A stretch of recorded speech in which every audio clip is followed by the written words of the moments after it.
From LinkedIn News, I'm Leah Smart, host of Everyday Better, an award-winning podcast dedicated to personal development. Join me every week for captivating stories and research to find more fulfillment in your work and personal life. Listen to Everyday Better on the LinkedIn Podcast Network, Apple Podcasts, or wherever you get your podcasts.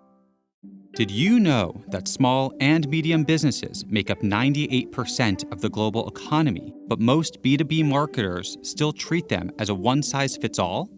LinkedIn's Meet the SMB report reveals why that's a missed opportunity and how you can reach these fast-moving decision makers effectively. Learn more at linkedin.com/meet-the-SMB. Hello, my friends, and welcome to another exciting episode of Negotiate Anything. This show is produced by the American Negotiation Institute, and with over 5 million downloads and listeners in over 180 countries, listeners just like you have made this the #1 negotiation podcast in the world. Hi, my name is Kwame Christian, and I am the founder and CEO of the American Negotiation Institute. Here at ANI, we believe that the best things in life are on the other side of difficult conversations, and we are passionate about providing you with the best content that will help you to make your difficult conversations easier, both at work and at home. Lastly, I want to remind you that we offer consulting and conduct trainings, both virtually and in person, all around the world. Our focus is in 3 main areas. First, negotiation and conflict resolution. Second, leadership. And lastly, diversity, equity, and inclusion. Check the link in the description below to learn more about how we could work with you and your team. And now, without further ado, let's jump into the interview.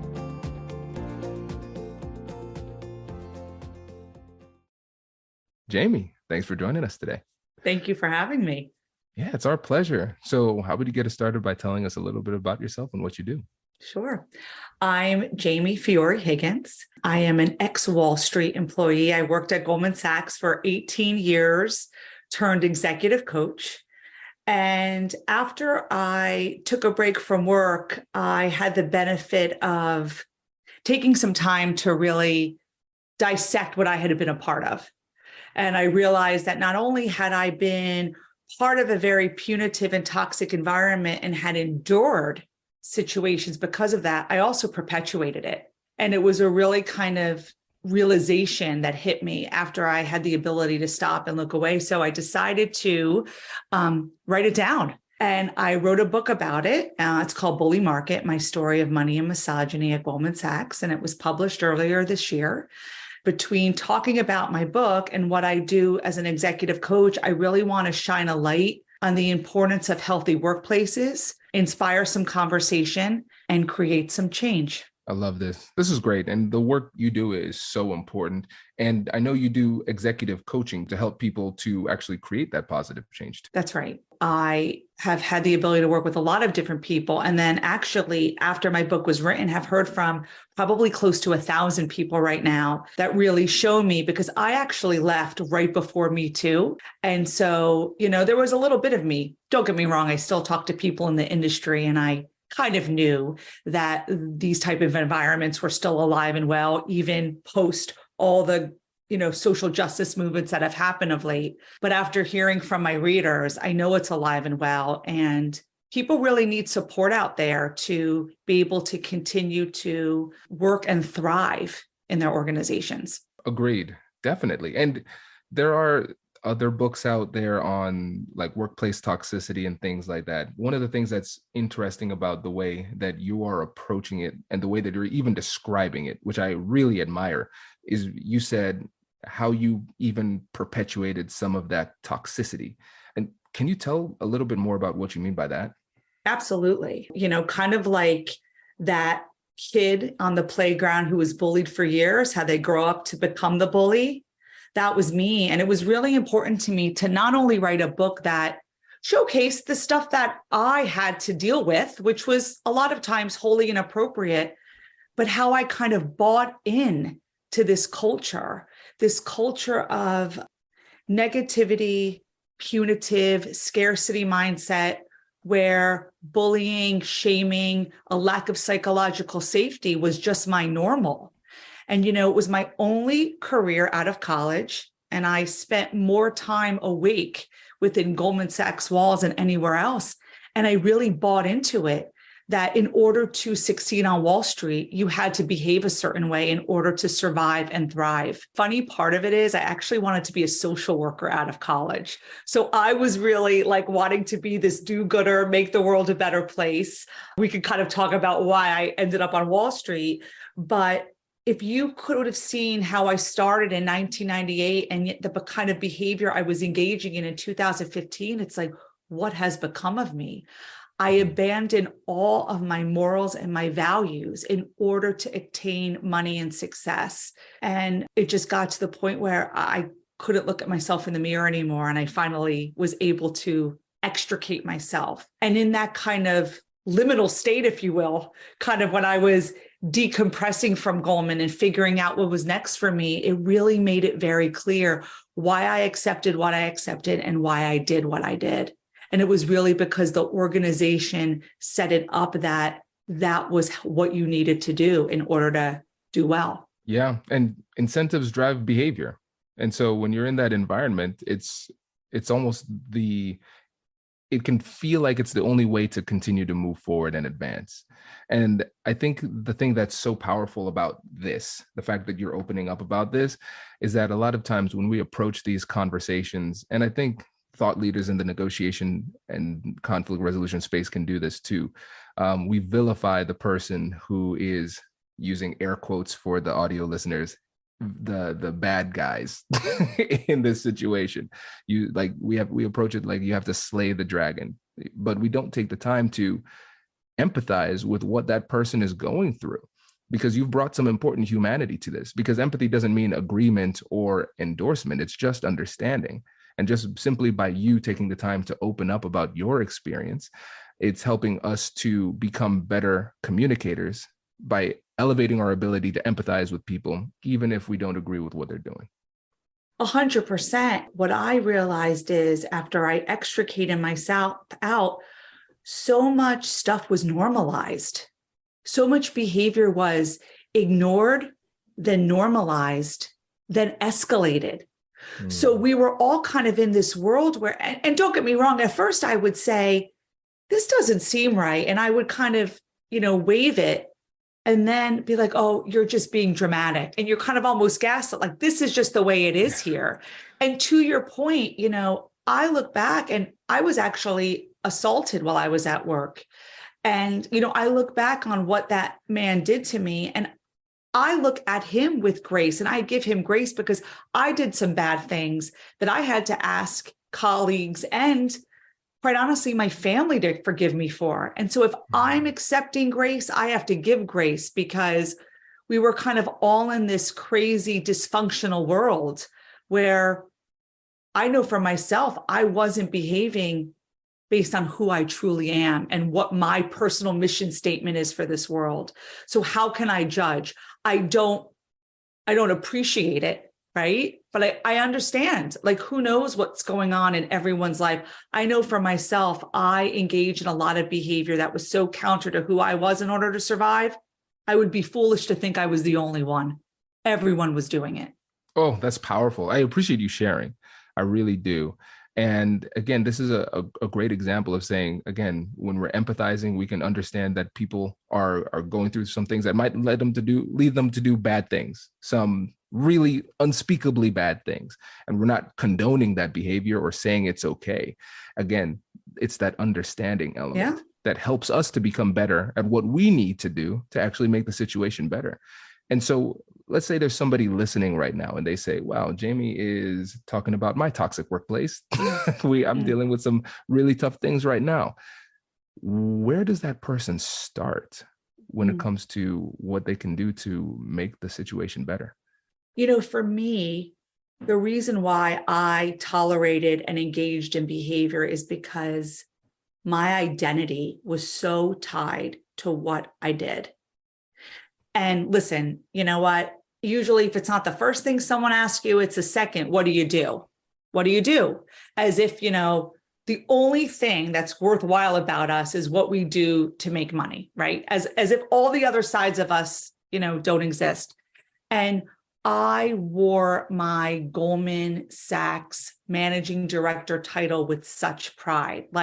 And Goldman was so good and making you feel that that place was super special and that you were nothing without them, nothing without their name, nothing without their money. So the problem was Goldman Sachs was on a higher pedestal in my life than my family, my husband, my children, my mother.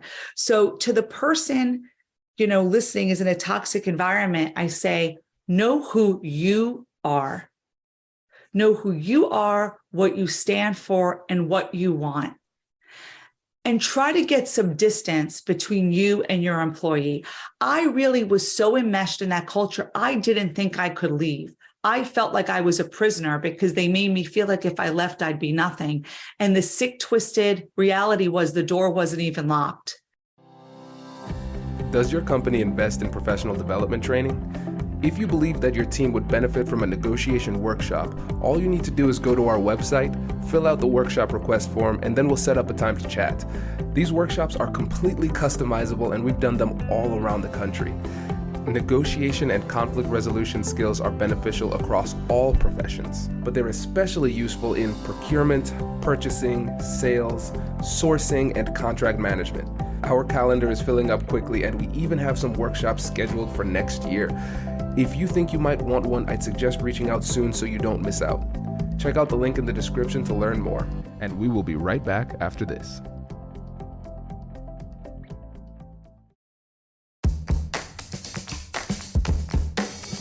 Hey you, I'm Andrew Seaman.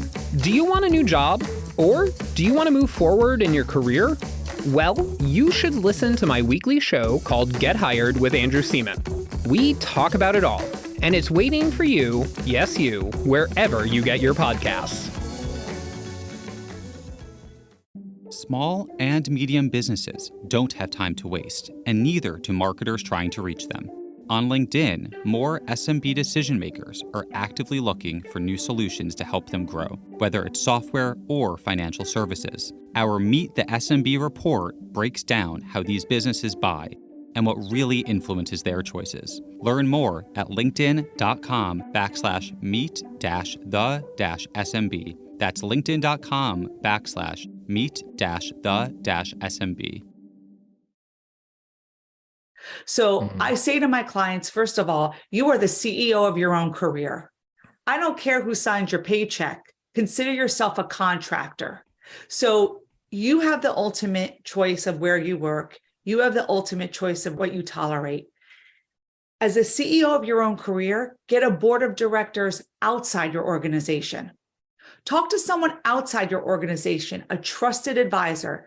I know a lot of companies have mentor programs. To me, I don't really feel that you can mentor within a company. I think you can sponsor. Difference. I had a mentor I talk about in my book. I just talked to her 2 days ago.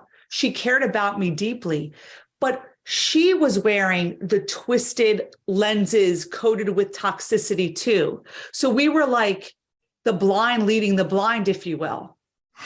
Get someone outside your organization to really look clearly about what is going on, what you're really experiencing, what your options are, what you can do about it. And know that whether you stay or go, you're taking with you your goodies, your skill, your abilities that are in you. When I left Goldman Sachs, I took all my goodies. They made me feel like I left all my goodies at the door, all the things that made me good, but they were inherently mine. Don't get me wrong, Goldman opened doors for me and gave me access, but I use my own skills. So I think it's very, very important to get a sense of who you are, know that you have a choice, and get the support outside the organization to really analyze the situation, figure out what you want, and make one small step to make the change. It starts with the first step. There's this Mark Twain quote I love. I have it on my computer. The secret of getting ahead is getting started. The secret of getting started is breaking your complex, overwhelming tasks into small, manageable ones and starting on the first one. So if you're in a toxic workplace and you just feel stuck, it could feel so overwhelming, right? Don't think about completely redesigning and getting a new job in a week. Think about one step. What's one thing you could do? Find a mentor, have a coffee, have an informational thing, one small step, and really figure out what that is. And sometimes, Kwame, if you have that agency to make that one small step, it changes the whole situation. Because sometimes when you know you can leave, you might feel like you can stay because you know you can go. This is so powerful. And that's the word that comes to me is empowerment. It starts with that empowerment, that belief that you can. That's right. And what you've done is you've helped a lot of people to recognize, hey, I have more power than I originally thought. That's right. Because first, like you said, your identity became Goldman. Goldman was your identity. And then it creates this dynamic where if you leave, it's almost like you feel like you're leaving a part of yourself. And so it's really important for us to remember who we are, what we stand for, and just really standing in that strength just as an individual. That's so important. And it's easy for us to lose ourselves. So that was a really great point. And we lose ourselves in all sorts of roles. The parents whose youngest kid moves out of the house feels lost. But if you always know what your mission statement is while you were put on this earth, know what you stand for, what you want to accomplish, well, guess what? You bring that to all your roles. You bring that to your work for money. You bring that to your volunteerism. You bring that to your family. Then if any one of those goes away, you're not lost because you're still you. Yes. And that is power that comes from within, as cheesy as that sounds. The power is within, but it's true. The power comes from within, right? And it doesn't come from other people. And once you recognize that you can empower yourself and still be good with or without other people or organizations or connections or something like that, then it really helps you to feel more confident to stand up and do what needs to be done. That's right. When we think about this through the lens of negotiation, your power comes from the options that you have. The person who needs the deal most loses, and they can create this dynamic where they can make you feel whoever they are in your story. Because for you, it was Goldman. For somebody else, it might be a relationship. Somebody else, it might be a business deal. And they do a really good job of making you feel as though you can't leave. You don't have options. I have tons of options. I could replace you, but you can't replace me. And it really has to start with an internal negotiation to help you recognize, hey, let me shut out the noise for a little bit and let me think for myself independently. What do I stand for? What do I want? How do I want to be treated? How am I being treated? What is the discrepancy between the two? And what options do I have if I am not able to make this better, if I can't solve this problem? And I think that's one of the things that, especially for me, I had to learn as a negotiator. I feel really confident in my ability to persuade. And that sometimes can be detrimental because it keeps me in conversations and relationships and situations longer when I should have walked away a long time ago. So I love the fact that you're focusing on independent thought, self-empowerment, and then recognizing that you have the options to make a change if they're not willing to make the changes that they need to make. Yeah. And it's true. You have to mine for your own options. And if you are really feeling stuck, that's why I say get someone outside of the organization who you trust, who you admire, who knows you, to brainstorm options. And, also, if you find yourself in a toxic work environment, there are things you can do in the work environment. It doesn't mean you have to go and bust down human resources door. I say to my clients, you don't have to make big waves. You can make little motions, little droplets in the water, little motions. And, going back to having some kindness and generosity towards others, give people the benefit of the doubt. Some people might not realize. So if you're feeling icky at work that someone says something, there's power in just saying, hey, Kwame, this is how what you just said landed. I'm sure that's not how it was intended. You disarm people on the spot. I wish I had had the confidence to make little corrections along the way, because I do think over time, again, things are ignored, then they're normalized, then they're escalated. And I think we can all do things with just little drops of water, no big waves, little motions, I think make a big difference, and also empowers you as the employee. Absolutely. Definitely. I think about every time we do the right thing, it's a vote in confidence of the person who we want to be. That's really all it takes. If you're feeling scared and you need to be brave, do something brave, but it doesn't need to be something big. It doesn't need to be like a riot or That's right. a walkout or something big like that. It could just be as simple as saying when somebody says, "Hey, Jamie, you mind finishing up this report? Hey, sorry, I'm swamped right now. That's not something I can do." Yeah. Right? Just setting a boundary, something small. And I think that's the thing that we often struggle with, because the problems that we face can feel so big that we struggle to realize and appreciate the fact that these small wins that we can make, they accumulate. That's right. That's right. And I think make a difference over time. And then again, make you feel like you have that agency in the workplace and are not just being swept up by the actions of others. Yeah, for sure. For sure. Okay, let's dig deeper in, because we've done a really good job of helping people to understand the challenge and understand that internal work that they have to do, giving themselves more options and how they can find a little bit more empowerment. Now, when it comes to the conversations that we're having at work, what do those look like? You get to decide, right? The person always gets to decide. The conversations could just be simply basic, just delicate confrontation. A lot of times things snowball because they're just kind of ignored and it becomes this elephant in the room. And again, give people the benefit of the doubt. I feel like sometimes when people feel like they're being victimized at work, it becomes this behemoth thing. They're the villain. I'm the weak one. But as we talked about, who knows what that other person is going through? Maybe they think that is what they need to survive. So you know what? Diffuse the situation by just direct conversation. Simple pedestrian sentences. This is what I observed. This is how it landed with me. What are your thoughts? And again, low-hanging fruit. It's interesting. I heard from one of my readers who said, Jamie, I don't think I contributed directly to a toxic environment, but I don't think I'm looking up enough. And I don't think I'm saying knock it off enough. So to me, it's like, everybody get curious about what's going on in your workplace. Look out for one another. Get curious, look at how people are acting in conference rooms, noticing who's talking more than others, so even if you're not the one who feels, I'm okay, I don't have any problems in the workplace, get curious about the people around you. Do you notice that some people talk more often than others? Ask them a direct question. Ask them to speak up. It's just kind of little actions along the way. Certainly, if there's a big issue going on, that might require a bigger discussion.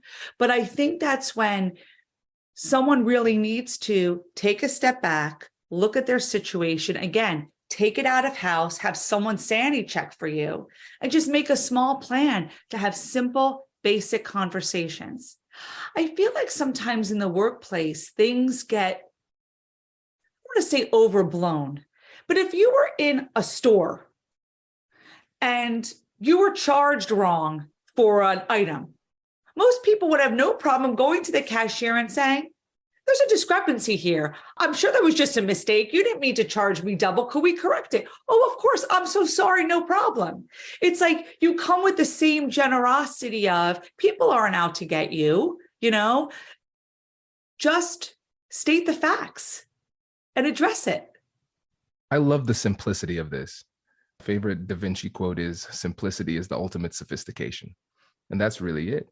And a lot of times we just overthink these things to the point of inaction. That's right. And it's just our fear in disguise holding us back in the form of like overthinking, too much thought into it. And the simplicity of this is a key element of what will make it successful. You are curious, but with the best of intentions. You That's acknowledge right. what you see, you get curious, ask some questions about it. And I'll give an example. Steph Pallai, our chief operating officer, she does a great job of this too, because we work remotely. we're sending messages very quickly via Slack and things like that. I remember last weekend, the kids were sick and I was trying to take care of the kids. And then she was asking questions. I was like, oh, wait, I don't want to make Steph wait. So I just shot off some really quick responses. So she said, hey, assuming best intentions here, but I'm noticing something different in the way that you're messaging. And it's making me feel a little bit hurt and a little bit confused and slightly disrespected. And I was like, oh my gosh, I'm so sorry. I did not mean it that way. And I think that a lot of times the things that are toxic or bullying behaviors, the person who's doing it might not even recognize that it's being perceived that way. 100%. And it's like, be curious, give people the benefit of the doubt, be generous. The way she responded to you, right, was so generous.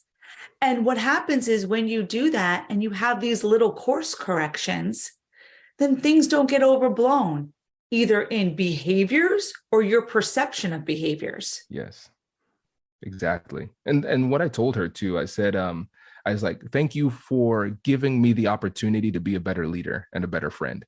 Because really, at the end of the day, when you set boundaries and you let people know what they need to do in order to treat you with respect, because only you can determine whether or not you are respected. That's in your hands. And so you have to help people to know what makes you feel respected and what makes you feel disrespected. And so when it comes to self-advocacy, it's really us coaching the people around us on how they should treat us. And so for me, one of the things that I like to do now is I want to encourage people to assert their boundaries and speak their truth when they're talking to me. And whenever they do that, whenever they step up and they have that brave conversation, I want to encourage it more. And so I think one of the best things that leaders can do in these conversations, and just people in general, when somebody does hold you accountable, show appreciation and let them know, hey, I appreciate you doing this. Even if we don't agree, I appreciate that we're actually having this conversation so we can get a better understanding of each other. Still helps us to make better decisions going forward. 100%. And I think the key to that is for leaders to be humble, to have some humility. Because if there's humility there that, you know what, we're not perfect. We try, we're not perfect. Well, that then creates an environment where people feel safe to speak up. And if you're a business leader, you want people to feel safe to speak up, whether it comes to business issues that affect the bottom line or personnel issues that affect the culture. And that really comes from the top down. Yeah. To that point, for it coming from the top down and for it having an impact on culture, we have to recognize that even though, yes, the show is called Negotiate Anything, and you can and should negotiate, of course, we also have to recognize that the reality is culture is really powerful. So you going up against an entire culture, it's going to be tough. Yeah. And I think it's important to acknowledge that and recognize that part of this situation is that we're trying to solve a problem. And negotiation is but one tool that you can use to solve the problem. And sometimes you might negotiate, you might try to persuade, you'll set those boundaries. And because of the toxicity of the individual or the toxicity of the culture, your efforts still are not rewarded with behavior change from the people around you. And I think it's really important. And again, you touched on this, but I just want to make sure we highlight it, that sometimes the best warriors are the ones who know when to use a strategic retreat. I think a lot of times people think of the word quitting as like, I gave up, I wasn't tough enough or something like that. No, it is just another option that you can utilize to meet your needs. And sometimes the worst negotiation outcome you could have is a deal that should have never been made. Walking away is a legitimate option in these situations. You know, going back to agency and autonomy, we design our life. We're the writers of our book of life. And, you know, I talk to my clients, I think of careers as like a pie, right? There's the compensation aspect, there's the passion aspect, and there's a flexibility aspect, right? You know, my pie at Goldman was pretty much the money, had some passion, I had no flexibility. What I want people to get really clear on is what they want, and then know they can redesign it. Meaning, you know, maybe you're okay working your butt off, not having a quote unquote life outside of work, but you're making money. That might be a decision you might need to make, because let's face it, people need money, right? To support their families, to support themselves. But no, when that value proposition doesn't work anymore, you can redesign, because you're taking your goodies away. And so I really think for me, I was a big victim of the scarcity mindset at my job. They made you feel like there was no opportunity anywhere else, right? This was the only game in town where you were going to be successful. And they did a scarcity mindset amongst the employees. If I'm going to win, you're going to lose. We can't all win together. And so, but I'll tell you, the one thing that they had an abundance mindset on was time. Oh, suck it up another couple years. We'll make you managing director. And oh my gosh, did I get it wrong? Because the only thing that there's a scarcity is time. We only have so many years on this earth. And guess what? We don't know how much we have. And so to me, I really want to empower my clients to say, no, there are always opportunities out there for you. There are plenty. This is a big world. So to your point, if you're looking at your pie of your career, talking to your board of directors, and it's not serving you anymore, no, there are other places in town for you to work. And because I was so frivolous with my time at Goldman Sachs, and I don't want to be frivolous with my time anymore. I want to make sure the rest of my days on earth, no matter how many there are, I am living aligned with my personal mission statement and empowering others to do the same. I love it. This is great. It's so important. So I'm really appreciative that you took the time to come on the podcast and share your message. It's so important for us to hear this. And I think sometimes we can forget just how much power we have and how much autonomy and agency we have when it comes to solving problems, especially within the workplace. So, Jamie, before you go, can you please remind the listeners about the book, the coaching, and how they can get in touch with you? Yeah, thanks. The book is called Bully Market, My Story of Money and Misogyny at Goldman Sachs. It's available wherever books are sold. And my website is jamiefiorehiggins.com. And there's a contact me there. I love hearing from my readers. I feel so fortunate that I've become a curator of personal stories where people have really touched base, let me know what's going on in the workplace. And then there's more information if you email me about my coaching as well. Jamie, thank you so much for joining us. Really appreciate it. Thank you. Congratulations, you've just joined an elite club. By listening to a full episode, you're now officially on the Negotiate Anything team. So welcome aboard. What most team members do is they subscribe to the podcast because that allows them to automatically get the latest episodes of the show. The best things in life lie on the other side of difficult conversations. Keep learning, keep practicing, and keep getting better. Your relationships will improve, your career will soar, and you'll have the confidence you need to get the most out of these crucial conversations. Again, thank you for joining the team. We're excited to have you, and I will see you in the next episode. I'll catch you later.